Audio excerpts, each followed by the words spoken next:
poco a poco esto ya vamos acabando, lo que es la mañana que nos ha reunido aquí, de las primeras jornadas de SAR Cohabitae en Bilbao, que esperamos que esto sea un punto y seguido para próximas.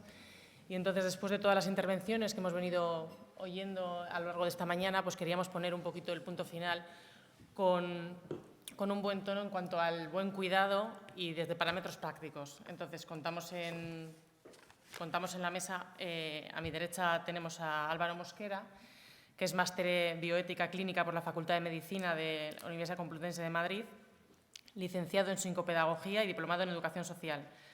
Es miembro y tesorero de la Junta de SAR Charoa y secretario del Grupo de Trabajo de Bioética del propio SAR Charoa. Desde 1998, y es una de las razones de su invitación, además de su currículum, que trabaja en la Fundación Aspaldico y es responsable del servicio psicosocial Aspaldico y de los centros sociales municipales del Ayuntamiento de Portugalete. Cuento a mi izquierda con Aitor Artaraz, que trabaja mucho también con nosotros su instituto tutelar, con los residentes que tenemos en el centro, que es diplomado en Estudios Empresariales y especialidad contable por la Escuela de Estudios Empresariales del Cano de Bilbao, especialista universitario de tributación por la Universidad del País Vasco y desde marzo del 2004 hasta la actualidad pues es el director gerente del Instituto Tutelar de Vizcaya, por eso que trabajamos muy codo con codo. Y luego, por último, contamos con Juan Carpasoro, que ha llegado justito de tiempo y que es licenciado en Derecho por la Universidad Autónoma de Madrid y fiscal desde el año 1985. Desde junio del 2004 fue nombrado fiscal superior de la Comunidad Autónoma de La Rioja y actualmente, desde 2010, es fiscal superior de la Comunidad Autónoma del País Vasco. Entonces, bueno, pues les doy paso para que sus aportaciones sean muy elocuentes. Bueno, ya casi buenas tardes. Agradecer a la SAR Cohabitae el poder participar en estas jornadas como el hecho de realizarlas, porque creo que con lo que llevamos de mañana es de agradecer todas las aportaciones que nos han ido dando, así como a todos ustedes el estar aquí en la sala a estas horas con nosotros. Bueno, el marco teórico o lo que sería la fundamentación creo que a lo largo de la mañana nos las han ido presentando. Entonces voy a intentar posicionar de alguna manera desde la propia ética del cuidado profesional, es decir, lo que nos toca a muchas y muchos de nosotros y nosotras que estamos en esta sala en el cuidado del día a día, tanto en los diferentes ámbitos, pero principalmente es donde intentaré poner las claves pragmáticas que podría ser desde el propio ámbito institucional. Viene muy bien la consecuencia que ha ido llevando la mesa, pues porque como algunas de estas diapositivas ha situado Marije Goicoechea o Lourdes el caso y bueno, pues precisamente van al hilo porque son sacadas de ponencias concretamente de Marije. Como es el compromiso, cuando hablamos del compromiso profesional, sí que me gustaría que hiciésemos aquí un pequeño paréntesis en la detención. Yo creo que cuando estamos en nuestras residencias o en nuestros servicios de ayuda a domicilio, en los diferentes ámbitos de intervención, en muchas ocasiones nos dejamos llevar porque una buena atención, un buen compromiso profesional es el basado en evidencias científicas. Y lógicamente esto es así, pero creo que tenemos que hacer una parada y decir que nuestra responsabilidad en la relación y compromiso profesional también está el compromiso con la persona y que el fundamento principal es la vida de la persona y por lo tanto será también necesaria la relación privada, la relación clínica con nuestras personas de cuidados en el día a día y no solamente que basemos un buen cuidado en lo que entendemos que es hacer bien las cosas técnicamente protocolizadas, que evidentemente esto también tiene que ser así. Quería hacer una pequeña referencia, el curar versus cuidar, la salud, una diapositiva de Lidia Feito, en el cual podemos observar que cuando hablamos del término curar, procedente del término curo, es cuidar o preocuparse. Y por lo tanto, esa acción de ocuparse de alguien o curator que es el que cuida. Sin embargo, cuando hablamos de cuidar, estamos hablando de pensar, reflexionar o meditar, poniendo diligencia y atención, prestar atención de una manera solícita. poníamos ese versus como el término entender de arrastrar, llevar, poner en movimiento. Un poco esto para que nos sitúe en lo que entendemos cuando vamos a nuestros centros, cuando estamos trabajando en lo que entendemos por el cuidado. Porque la tarea de curación se dirige hacia el cuidado de la salud, es decir, hacia la atención de las necesidades del otro con el fin de que pueda desarrollar su propio proyecto de vida. Algo que no voy a detener porque ha ido saliendo a lo largo de la mañana. Tan importante proyecto de vida, pero que en ocasiones aquí le damos mucho énfasis, pero luego en nuestro día a día parece que nos ocupamos más de esos planes de atención individualizados que tenemos protocolizados y que por la propia institución tenemos que realizar, dejando un poco de lado esto que es la persona y con su proyecto de vida. Por lo tanto, algunos deberes, introduciendo la ética, deberes del cuidar. Marije ya lo ha comentado cuando nos hablaba de esa no universalidad. Pues yo aquí recogía también de una diapositiva de Marije, que frente a la imparcialidad, la parcialidad, frente a lo universal, lo particular, frente a la justicia, la responsabilidad.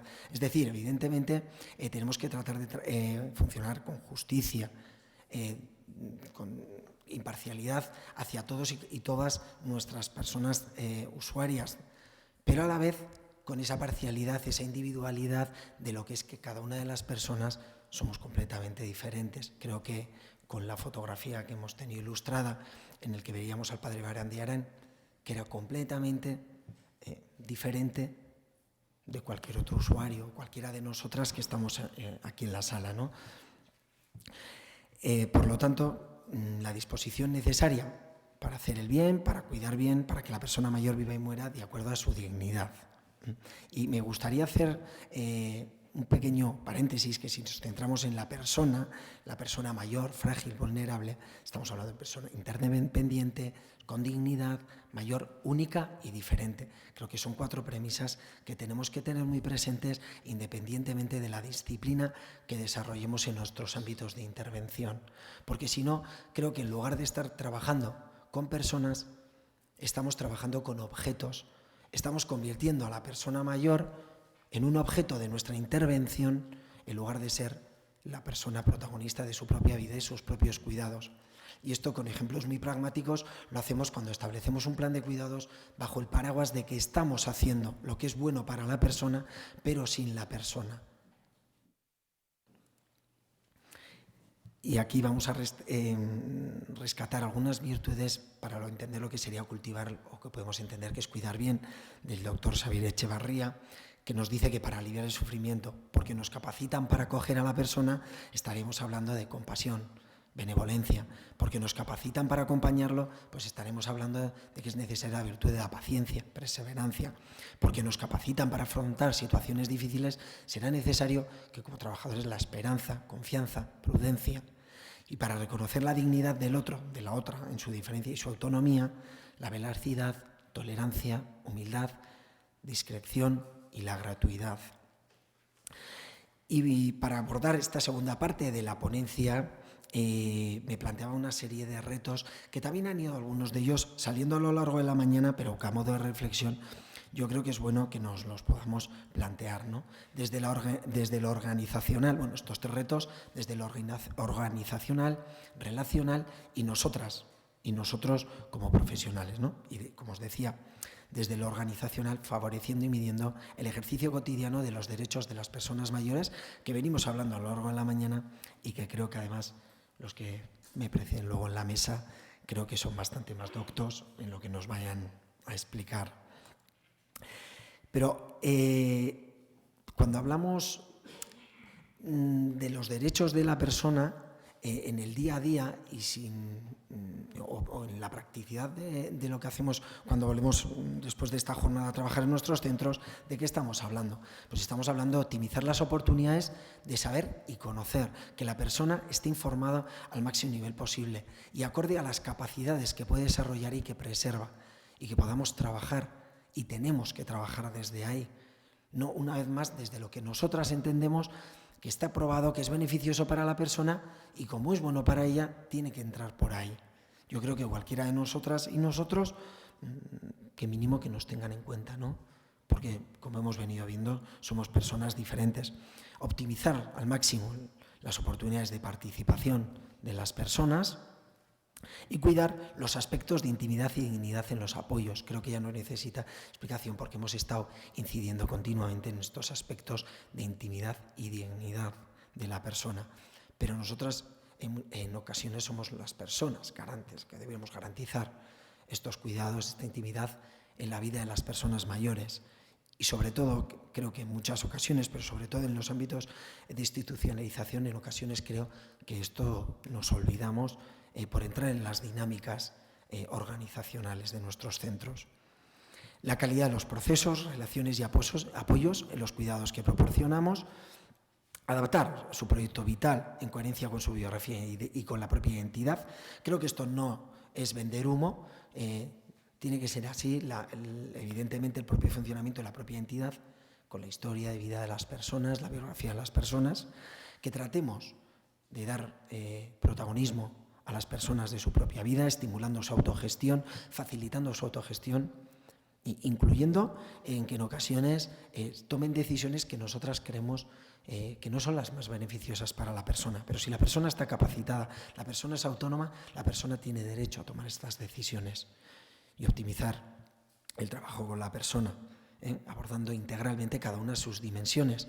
Y aquí vuelvo a poner el énfasis de algo que decía anteriormente. Parece que cubiertas ciertas necesidades, que como también decía Pachi, ¿no? ¿Qué necesidades nos estamos refiriendo? ¿A cuáles abogamos? ¿A las de Maslow? ¿A qué necesidades? Pero vamos a hacer un abordaje integral de la persona. Y en estas necesidades, evidentemente, las sanitarias serán muy importantes, pero hay otra serie de necesidades también de la persona, como son las áreas, tiempos de desarrollo, familiares, etcétera, que son necesarias y que a veces en nuestros centros, pues, por lo menos creo que no invertimos el tiempo necesario ni los recursos necesarios en el bienestar de la persona. Por último, desde lo organizacional, la participación y compromiso de los profesionales en el funcionamiento y gestión de los propios recursos. Creo que es imprescindible para que podamos generar dinámicas de mejora continua y lograr una calidad asistencial y de calidez. Evidentemente también de calidad, pero de calidez humana. Os decía varios apartados y desde lo relacional yo creo que también es muy importante lograr una relación más humana entre los profesionales, personas, personas usuarias, profesionales usuarios, familiares, es decir, entre los diferentes agentes que formamos los ámbitos institucionales. ¿Para qué? Pues para que tratemos de lograr que nuestros centros sean lugares de vida. Y también nos lo decía antes Pachi, ¿no? Decía cuando los centros, lo más parecido a los hogares. Por lo tanto, tendrán que también estar dotados de espacios y tiempos de relación. Tiene que estar cuidados, tiene que estar el mayor aseado, tiene que estar alimentado, la higiene, vestido, medicación. Pero ¿y estos espacios, la comunicación, lo afectivo, las emociones, las cuidamos, las estandarizamos, las medimos, las valoramos? Posibilitar opciones y entornos diversos en el que pueda estar la persona sola, en pareja, pequeños, en grandes grupos. Y facilitar el mantenimiento de las relaciones también de las personas con demencia, sus familiares, allegados, ofrecer oportunidades de participar en la comunidad. Yo creo que no debería tener cabida que nuestras residencias se conviertan en jaulas con barrotes de oro, en el que ofrecemos multitud de servicios, pero sin contar con el medio, sin contar con el entorno, con la comunidad. A mí me resulta bastante difícil el proyectar, estar envejeciendo como ya lo estoy haciendo, y si tengo ese institucionalizado, vivir aislado de lo que estoy viviendo en el día a día. Por lo tanto, creo que necesitamos nosotros, los profesionales, capaces de conocer cómo pueden ser las personas mayores en todas sus necesidades y características, percepción, autoestima, sufrimiento, vulnerabilidad, y saber aplicar este conocimiento en el trabajo y las relaciones cotidianas. Cuidado. No homogenizar ni el trato ni las propuestas profesionales, que respetemos la diversidad. Y yo personalmente creo que compartiremos, que no es contradictorio a la necesidad de protocolos de actuación, de intervenciones, que estandaricemos. No creo que no están reñidas, ¿no? Frente a la parcialidad, la imparcialidad, lo universal, lo particular de cada caso y persona que trabajamos en nuestros centros. Pues porque al final creo que todos y todas formamos parte. Necesitamos establecer relaciones que activen valores, principios éticos y derechos de las personas y que todo profesional debemos hacer nuestro. Por lo tanto, sí que consideramos que exige otro modelo de plantear la formación, ¿no? Cuidando tanto los contenidos y afinando las metodologías para lograr procesos de cambio en las actitudes y en las competencias cotidianas necesarias. Ya voy finalizando. Alguna reflexión final sería recordar constantemente que todas las personas, como os ha dicho ya a lo largo de la mañana, tenemos igual dignidad. Por lo tanto, tratar de contemplar todas sus necesidades, preferencias, identidad y valores, que las personas también con demencia tienen las mismas necesidades que nosotros y nosotras, pero que ellas además tienen más dificultad para satisfacerlas, que es necesario que elaboremos un plan de atención de vida, de cuidados y de vida, evidentemente también sanitarizado, pero sociosanitario, con las diferentes parcelas de las personas, que será necesario que nos atrevamos a revisar los aspectos organizativos, valga la redundancia, de nuestras organizaciones, de nuestras instituciones, el rol y los derechos de las personas mayores, de las personas también con deterioro cognitivo, con personas con demencia, cuál es el objeto del recurso, nuestro conocimiento y rol profesional en nuestras entidades, esforzarnos en generar cambios estables, pero también en sistematizarlos, generar conocimiento y que lo compartamos, pues como una vez más reiterar el agradecimiento, en este caso a Sarco Habitat, por poder compartirlo. Y todos somos imprescindibles, todas somos imprescindibles, profesionales más competentes, más ilusionados y comprometidos. Desde ahí estaremos hablando de un buen cuidado, de un cuidado ético. El cambio, si queremos cambiar cualquier situación, tenemos que comportarnos de forma distinta, pero para cambiar nuestro comportamiento debemos antes percibir e interpretar la realidad y el otro. Para que haya una ilusión, debe existir un deseo que quiera ser cumplido, una realidad que quiera ser cambiada, una historia que quiera ser modificada, en definitiva un ideal que quiera ser realizado. Es que ricasco, muchas gracias.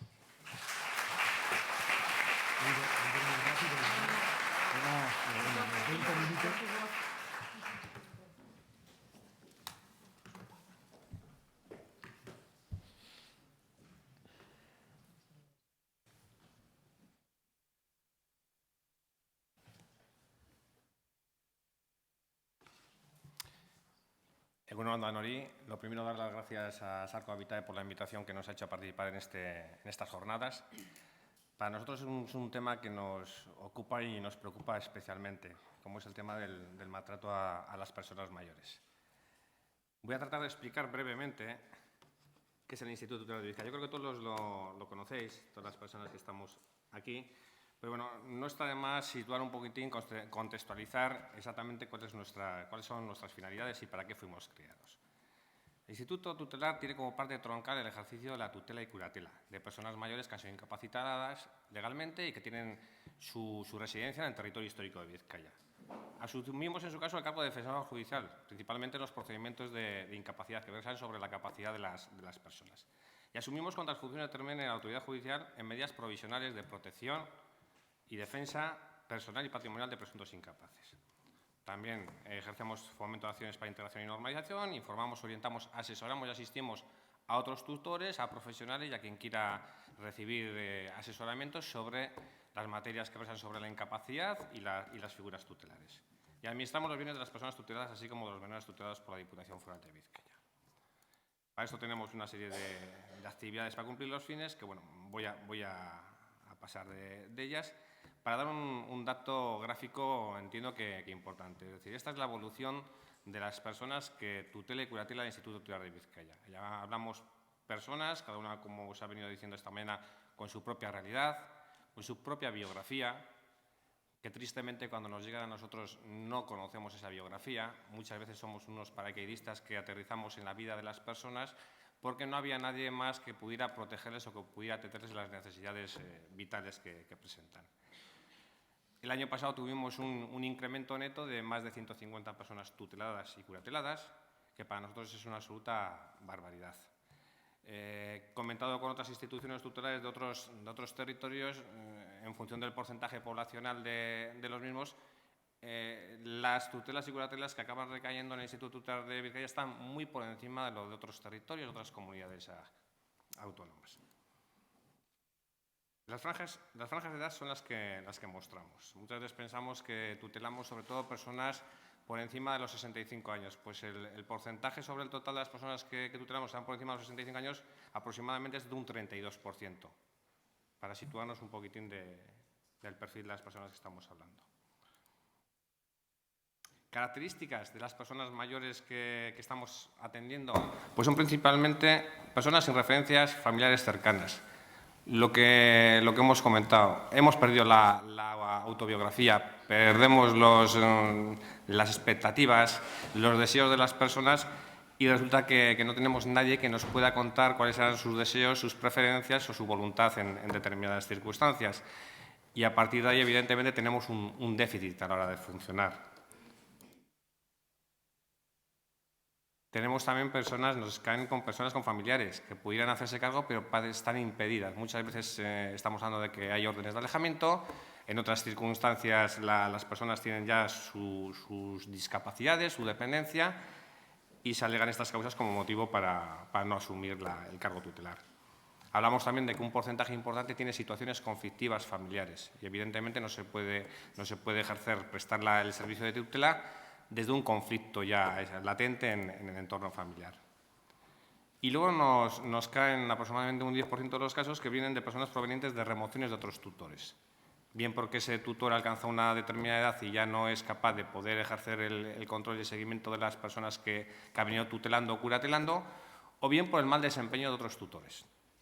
De un aprovechamiento que se ha hecho, normalmente es un abuso económico de la persona sobre la que venía ejerciendo el cargo tutelar.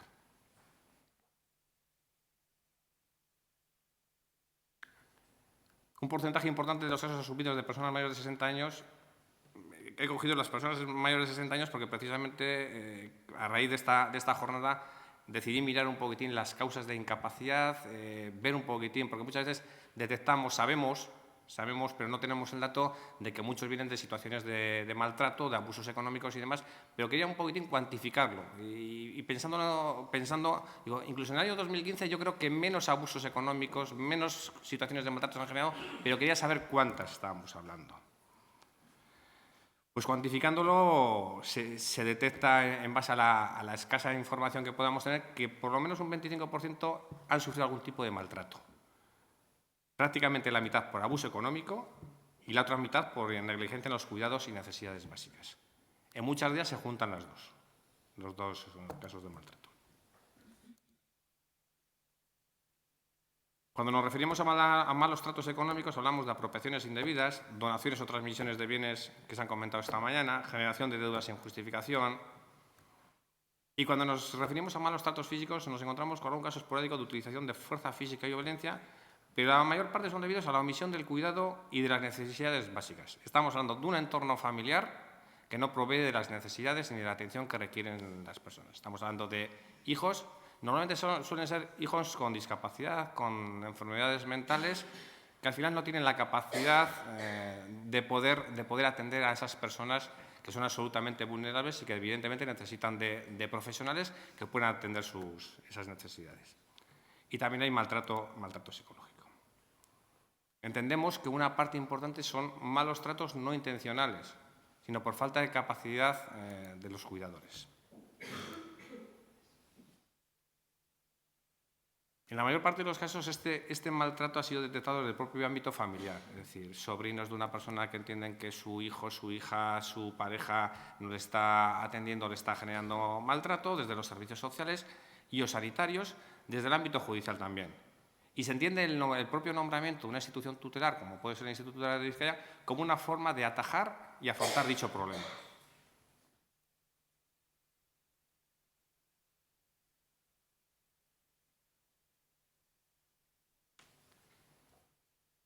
Esto se ha bloqueado. Quería poner un poquitín la foto de qué estamos hablando. Me parece muy importante fijar, en función del lugar de residencia, cuál es el perfil de las personas que atendemos. Estamos hablando que un 33,45% de las personas están en residencia de personas mayores. Residencias con personas con discapacidad un 14,20% Y en centros o hospitales psiquiátricos, un 16,35%. Centros de exclusión, 4,04%. Y en domicilio, 31,95%. La atención que presta el Instituto Tutelar de Vizcaya cada vez se va incrementando más en esta atención en domicilio de personas. Generalmente suelen ser personas con trastornos mentales, pero aproximadamente un 12% son personas mayores que necesitan esa tutela, esa protección. ¿Desde qué ámbito se protege a la persona? Pues desde los distintos ámbitos. Estamos hablando de la protección jurídica, de la defensa de la persona representada o asistida en los distintos procedimientos judiciales, civiles o penales en los que se puede haber inmerso, de la toma de decisiones o acciones judiciales para proteger su persona o patrimonio. Gestionamos la solicitud de autorizaciones judiciales necesarias cuando el tutor necesita, por ejemplo, vender un bien inmueble de una persona. Evidentemente no puede hacerlo bajo su cuenta de riesgo, sino que necesita una previa autorización judicial que tiene que ser motivada y justificada. Y gestión de actuaciones testamentarias. Referida a la protección social, necesitamos coordinarnos. Es decir, la tutela, ya sea ejercida por una institución pública, ya sea ejercida por una persona a título personal, una persona física, necesita de todos los recursos. Es decir, la institución tutelar no cuenta con recursos propios. Evidentemente tiene gente profesional formada y especializada en temas sociales, sanitarios, de índole jurídico y demás, y evidentemente tiene que poner todos esos recursos sociales que cuenta la sociedad en beneficio de esa persona incapacitada. Debemos procurar la continuidad de cuidados y procurar, en la medida de lo posible, se ha comentado esta mañana, continuamente la continuidad de la atención de la persona siempre que sea posible en el entorno comunitario. Referente a la protección económica, gestionamos y protegemos los recursos económicos, bloqueamos las cuentas, acometemos cuantas actuaciones tengamos que tomar para proteger tanto los recursos financieros que puede tener una persona como el propio patrimonio. Luego hay cosas que yo creo que nos generan cierta alarma, cierta preocupación y demás. Yo cuando me encontré, yo no conozco el ámbito judicial, penal, no conocía, ahora conozco un poquito más, y nos sorprendía ciertas cuestiones que aparecían respecto al tema del abuso económico. Está el artículo 268 del Código Penal que dice que están exentos de responsabilidad criminal y sujetos únicamente a la civil los cónyuges que no estuvieran separados legalmente o, de hecho, en proceso judicial de separación, divorcio, nulidad de su matrimonio y los ascendientes, descendientes y hermanos por naturaleza por adopción, así como los afines en primer grado si viviesen juntos, por los delitos patrimoniales que se causaren entre sí, siempre que no concurra violencia e intimidación. Cuando hablas con los juristas te dicen que eso está motivado, que tiene su causa y demás. Nosotros lo que manifestamos es que entendemos que cuando una persona tiene una discapacidad, esto debe de cambiar. Debe de cambiar y que se debería eliminar con carácter general la responsabilidad criminal en aquellos delitos patrimoniales que estamos hablando. Que en función del grado de parentesco y cuando hay una víctima que sea una persona con discapacidad, no se debiera tener en cuenta y así como en otros delitos, esto se tiene como un agravante, en el caso de los delitos patrimoniales es una especie de campo abonado a que cualquiera pueda hacer lo que sea, dado que no tiene una repercusión penal.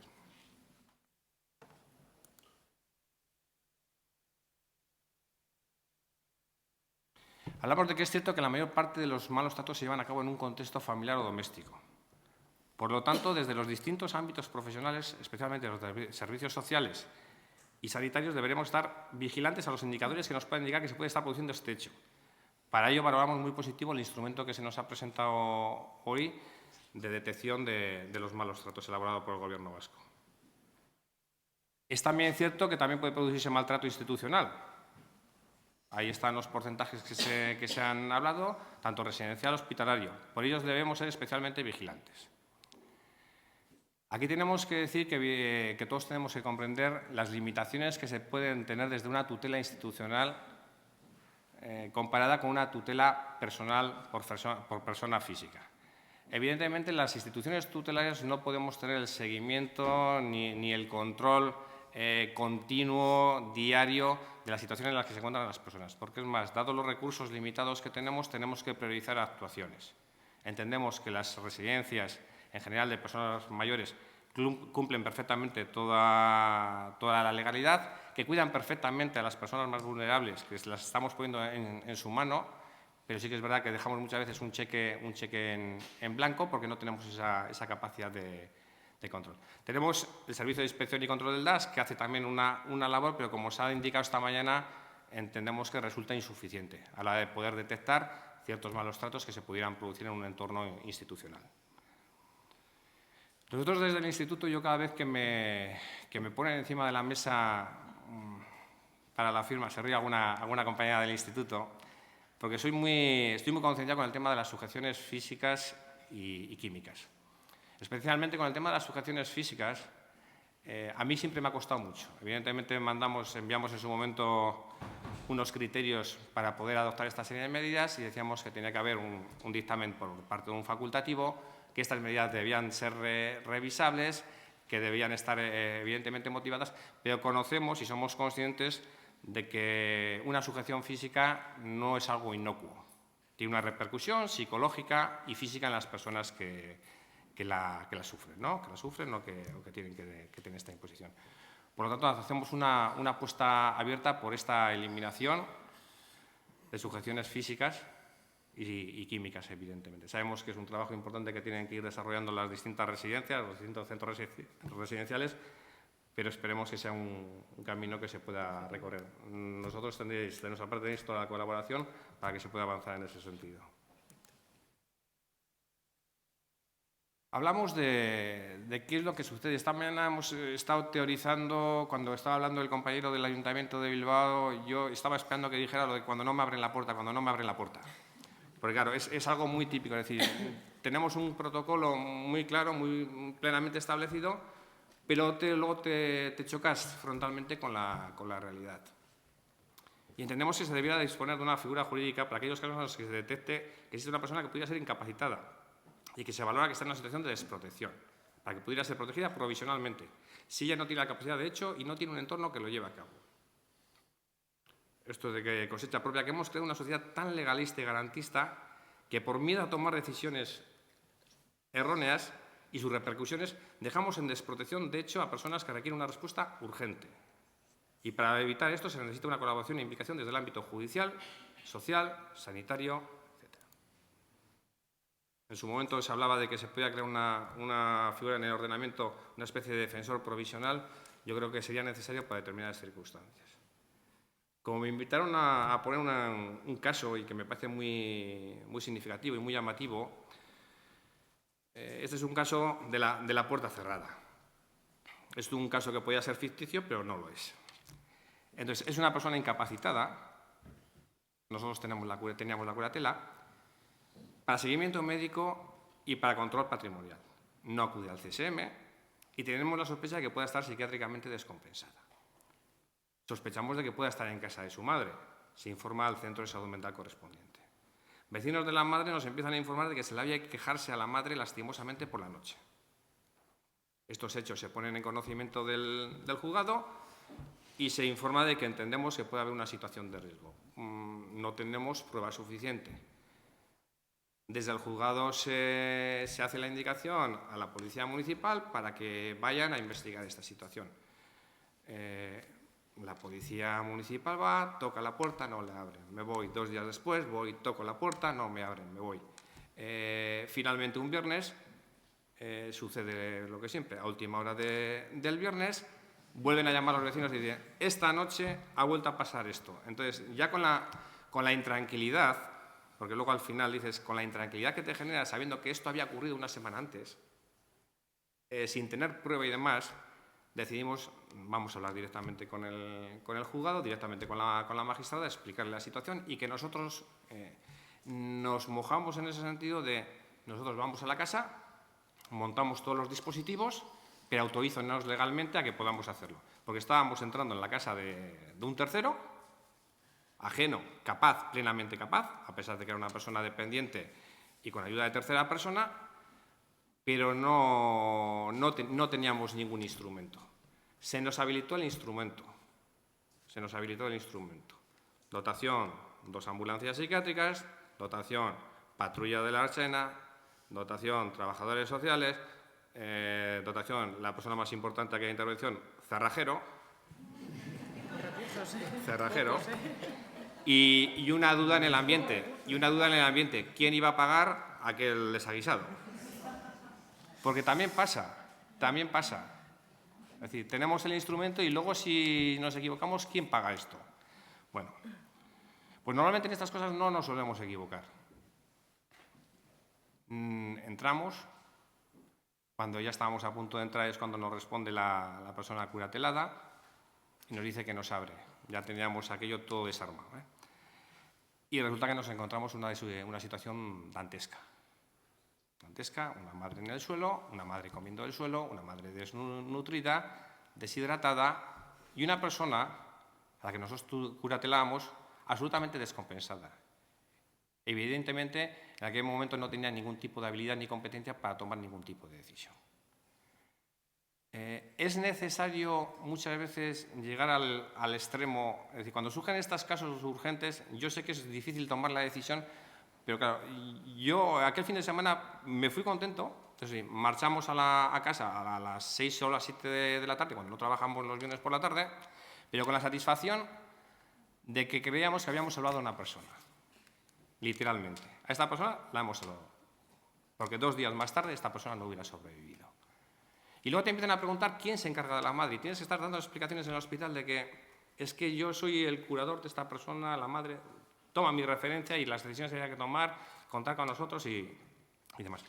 Pero es un poquitín la foto. Cuando hablamos de los malos tratos, nos tenemos entre las personas tuteladas maltratadores, vamos a decirlo así, pero con causa, con un motivo basado en su patología, en un consumo de tóxicos y una serie de circunstancias.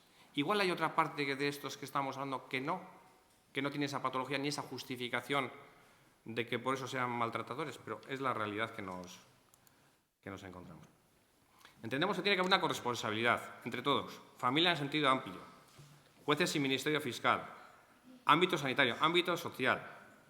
Es decir, aquí nosotros no podemos entrar en el domicilio de una persona sobre la que no tenemos ninguna representación si no contamos con el visto bueno judicial. Lo necesitamos y estamos dispuestos a acometerlo. Pero claro, para eso necesitamos una colaboración global, desde los servicios sociales de base, desde los centros de salud mental cuando corresponda, desde los distintos profesionales de las distintas materias que estamos comentando.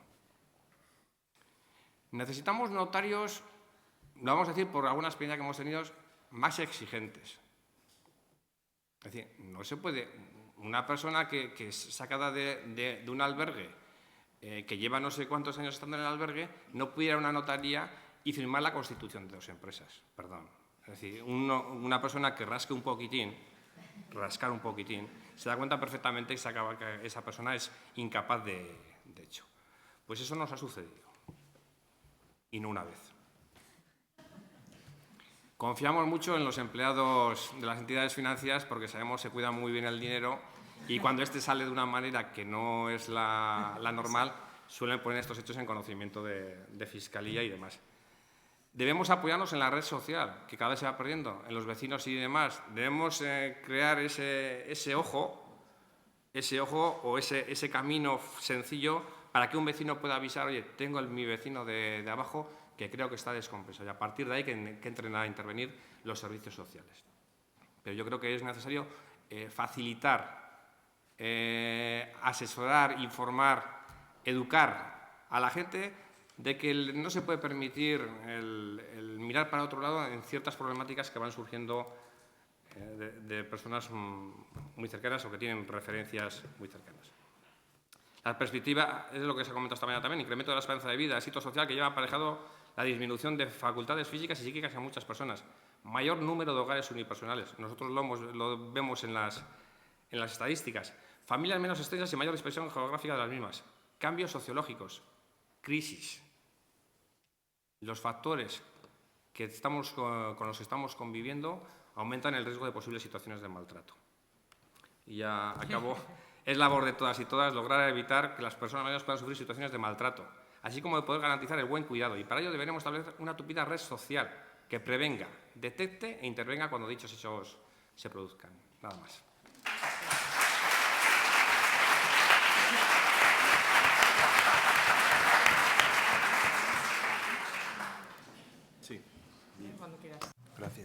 días. Hay que partir de una serie de principios legales que enmarcan la situación de las personas que se pueden encuadrar dentro del concepto de personas mayores de edad. Es necesario partir de los principios de justicia, igualdad, equidad y el valor de la solidaridad. En cualquier sociedad moderna y democrática deben encontrarse en los fundamentos de su ordenamiento jurídico. En nuestro caso, la Constitución española establece en el título primero, que es el que recoge los derechos fundamentales, que la dignidad de la persona, el libre desarrollo de su personalidad, el respeto a los derechos fundamentales de las personas y el respeto a la ley y a los derechos de los demás constituyen el fundamento del orden político y la paz social. Por tanto, este artículo es primordial para el posterior desarrollo y protección de todas las personas y de los derechos y libertades que nuestra Constitución reconoce. Por tanto, las personas mayores son titulares de los mismos derechos constitucionales, fundamentales, que cualquier persona. Y entre estos derechos está, por supuesto, la vida, la dignidad, la integridad física y moral, derecho a la intimidad, derecho a la inviolabilidad domiciliaria, derecho a la libertad ambulatoria, derecho al no ser discriminada, es decir, prohibición de toda discriminación. Es decir, el conjunto de derechos obviamente son tan titulares como el resto de personas, ¿no? Independientemente de su estado o su situación.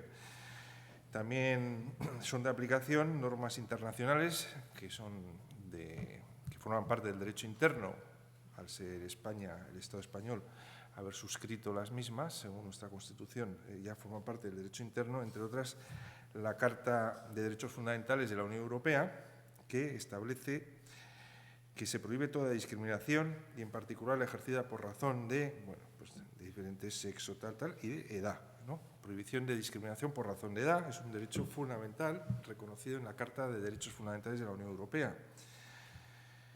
Y también el artículo 25 de esa Carta dice que la Unión reconoce y respeta el derecho de las personas mayores a llevar una vida digna e independiente y a participar en la vida social y cultural.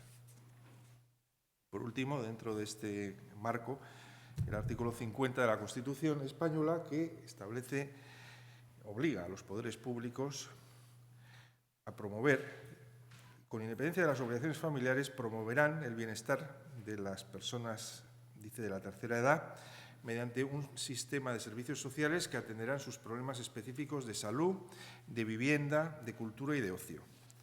Entonces, de alguna manera, como vemos, las personas de la llamada tercera edad o personas mayores, en fin, la Constitución dice tercera edad, obviamente son titulares en las mismas condiciones que el resto de personas, ¿no?, que residen en el Estado español o en la Unión Europea, según el marco donde nos movamos, ¿no?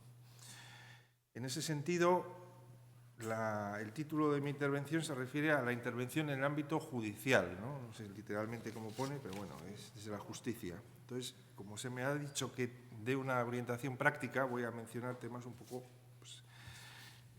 prácticos, ¿no? Entonces, yo creo que hay una doble protección desde la justicia, desde la Fiscalía o la Judicatura, que es la penal o la civil.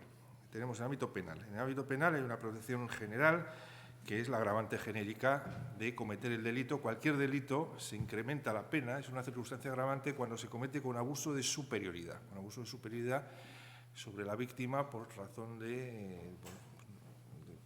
no se me acuerdo la palabra, pero bueno, de su especial vulnerabilidad. Obviamente, una persona que sufre una agresión, un delito, en estas circunstancias hay un evidente abuso de superioridad. Luego hay una protección, no solamente por edad, puede haber vulnerabilidad por otros motivos, discapacidad, etc. Pues no sé, casos lo hace un asunto ya juzgado, ¿no? Una mujer de 90 años, creo, fue brutalmente robada y asesinada en un domicilio. Vivía sola y el hijo de la señora que le cuidaba y dos amigos pues entraron y robaron la llave y la golpearon de manera brutal y la mataron, ¿no? Bueno, pues evidentemente ahí concurre, ¿no?, un abuso de superioridad por razón de edad, ¿no?, porque es una señora muy mayor y que fue asesinada en esas circunstancias. Luego tenemos los delitos generales, ¿no?, que es de protección de las personas por razón de edad, el delito de violencia doméstica o de género. Es decir, uno de los, como saben, estoy dando así pinceladas, ¿no? El delito es un delito novedoso, el delito de violencia doméstica, novedoso pues lleva ya, no sé, 15 años o 12, antes no existía como tal delito, y entonces se refiere el que amenace, coaccione, golpee, en fin, a una persona que conviva en su ámbito doméstico y con quien tenga una relación bien de parentesco, ascendientes, descendientes, hermanos, siempre que convivan, eso sí, por parte de alguno de las personas integradas en el núcleo familiar o por personas que están responsables o que están bajo su guarda, ¿no? Bajo su guarda. O sea, que ahí incluiríamos los supuestos de maltrato, incluso ocasional, una amenaza, por ejemplo, o es decir, en las mismas condiciones que el resto de la violencia doméstica, es decir, las personas de la tercera edad o de las personas mayores de edad, bien vivan en un ámbito residencial, bien vivan en un ámbito familiar, en un domicilio, están protegidas, es decir, que una amenaza, un maltrato, un golpe, que, como saben ustedes, maltrato de obra en el ámbito de violencia doméstica y de género ya es delito. Si fuera de ese ámbito no es delito, sería, bueno, ahora ya todo es delito, pero bueno, sería delito leve o delito menos grave, pero bueno, con una sanción evidentemente mucho más grave, es decir, están especialmente protegidos. No por ser de las mayores de edad, sino precisamente por la protección general que se atribuye en el Código Penal el delito de violencia doméstica o de género, si es de marido hacia la mujer o pareja masculina hacia la pareja femenina, etcétera, en la figura general de lo que se llama el delito de maltrato, delito de violencia, que puede ser ocasional o habitual, o puede ser física o psíquica, es decir, cualquier supuesto de maltrato psíquico o incluso ocasional es constitutivo de delito. Es decir, por ejemplo, pues cualquier responsable o guardador, de hecho, de una persona que esté incapacitada o no, de una persona en estas circunstancias, pues sería constitutivo de delito y además, evidentemente, claro, la situación de especial vulnerabilidad de las personas de mayores de edad pues hace que en ocasiones es difícil que interpongan denuncia porque tienen temores, ¿no?, a que las represalias son más débiles, ¿no? Pero bueno, tenemos la protección penal, ¿no? Incluso la denuncia puede ser interpuesta por un tercero y son delitos perseguibles de oficio. Eso siempre es un delito menos grave o grave y siempre perseguible de oficio, cualquier conducta, ya digo, incluso ocasional. Por supuesto, luego tenemos todo el elenco de, bueno, el abandono de responsabilidades familiares. Una persona debe prestar alimentos a su familiar, ascendiente, etcétera, y no lo presta, generando una situación de falta de sustento básico, etcétera, o de prestación de alimentos, etcétera, pues también estaría incurso en un delito. Lo que pasa es que es verdad que hoy en día tenemos también, cosa que no existía cuando se aprobó nuestro Código Civil, tenemos también las responsabilidades o que muchas cosas son cubiertas por la Administración, ¿no? Pero bueno, en todo caso, las primeras responsabilidades siempre son del núcleo familiar, con la ayuda administrativa correspondiente. Los delitos patrimoniales, lo que ha dicho Aitor, mira ahora, justo mientras ha comentado lo de la excusa absolutoria, es decir, los delitos contra el patrimonio ya se ha reformado. No sé si sabes, efectivamente, pues la última reforma que entró en vigor el 1 de julio, la excusa absolutoria es decir que no son delitos los delitos contra el patrimonio en el núcleo familiar, salvo que se emplee violencia o intimidación. Pues ya desde el 1 de julio dice el Código Penal, recogiendo, por supuesto, seguro, la reclamación de... No, vuestra y me imagino de más institutos tutelares, salvo que se haya empleado violencia o intimidación o se haya producido abuso de vulnerabilidad de la víctima, ya sea por razón de edad o por tratarse de una persona con discapacidad. Es decir, que cuando es un hijo que a su madre, padre le sustrae un dinero, etcétera, o hijo, o hermano, en fin, dentro del núcleo familiar, o abusando de la vulnerabilidad de su edad, entonces ya tampoco concurriría la excusa absolutoria, es decir, el hecho es perseguible, es penalmente perseguible, ¿no? Es decir, ya digo, desde el 1 de julio. Luego, pues como ven, las leyes van recogiendo un poco las demandas, ¿no?, sociales.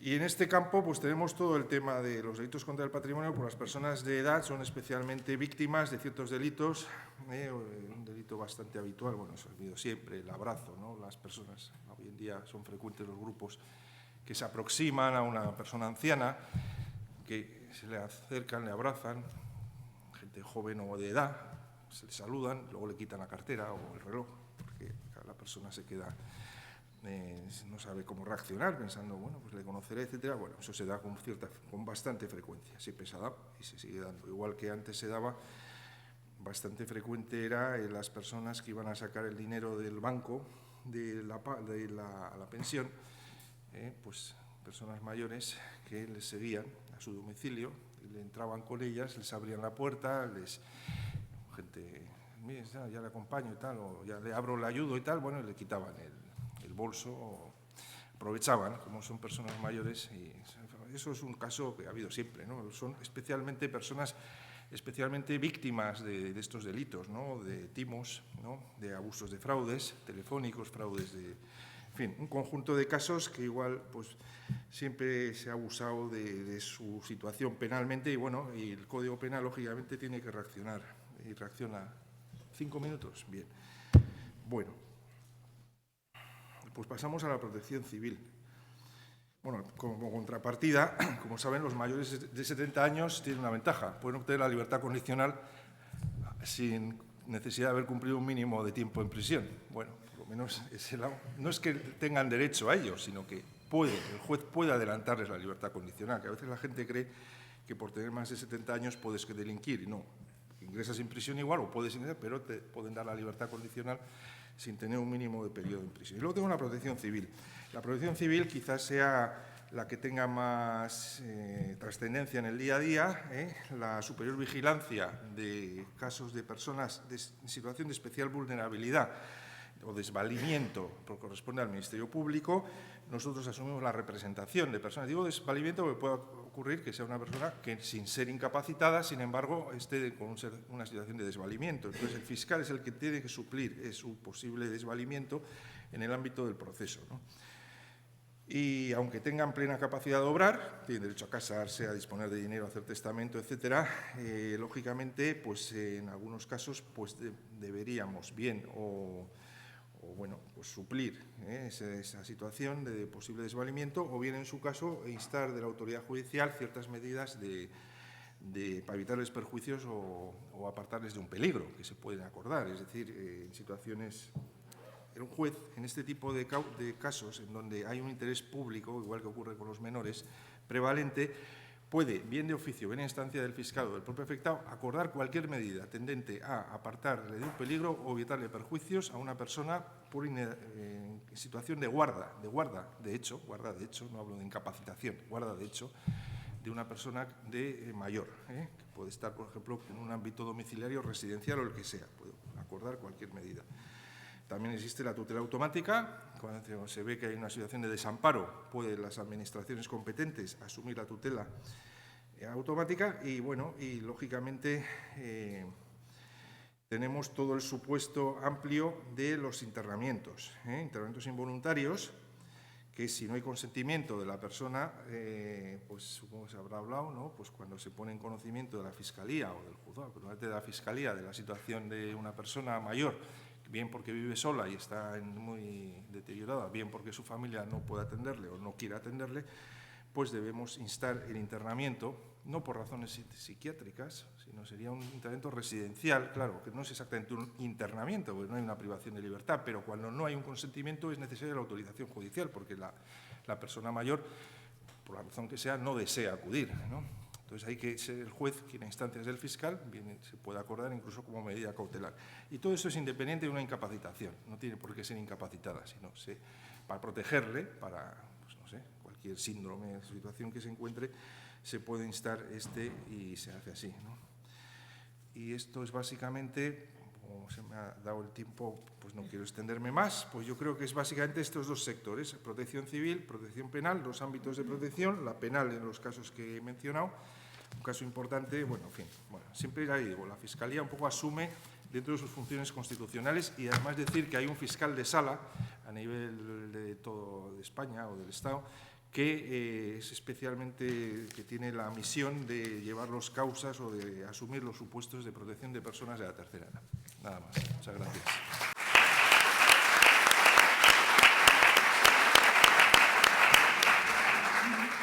Bueno, vamos ya casi en hora, así que no sé si hay alguna preguntita para alguno de nuestros tres compañeros.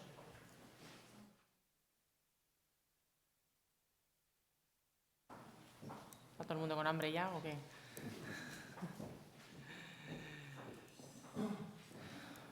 Bueno, pues entonces, si no hay nadie que quiera hacer ninguna reflexión ni ninguna aportación, nada, damos por cerrada la mesa y procedemos a la clausura. Muchas gracias.